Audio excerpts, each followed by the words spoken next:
All right, here's reaction. Arkansas Senator Tom Cotton is with us. Senator, I want to ask you this. When Iranian state television says they will not, that they will continue to enrich uranium and they continue to build up their ballistic missiles, they continue their saber rattling against the U.S., and they've never agreed to anywhere, any place, anytime, American inspectors anyway.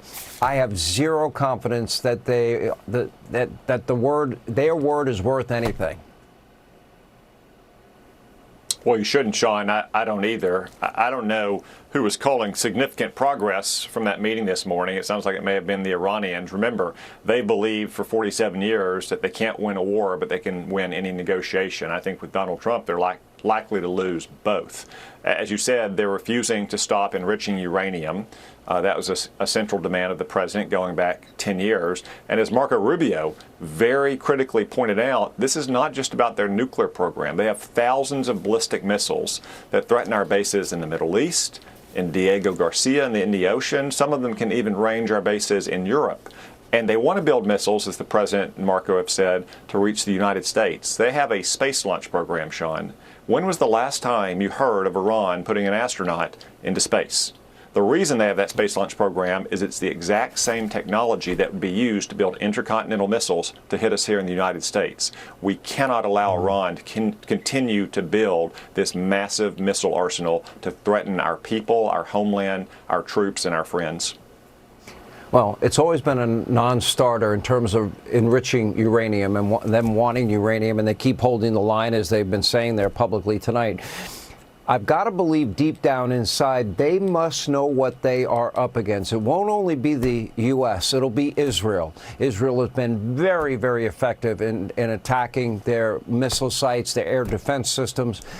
So I guess every military operation has danger associated with it, by its very definition.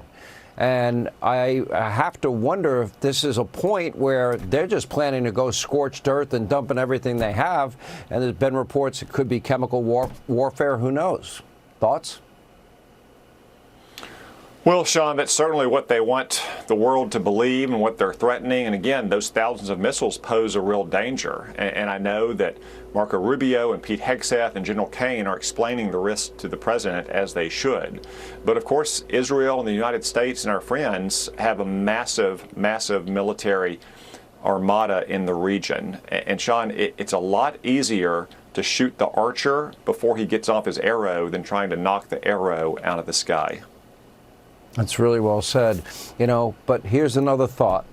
What will they have in terms of military ability 6 months from now, a year from now? They're only going to continue. They have proven that over and over again. Yes. So, Senator Sean, the balance of power does not get better, and it's month after month. It does not get better. Well said. It's going to get worse and worse. They are committed, to destruction. #1 state sponsor of terror. We appreciate you being with us, Senator. And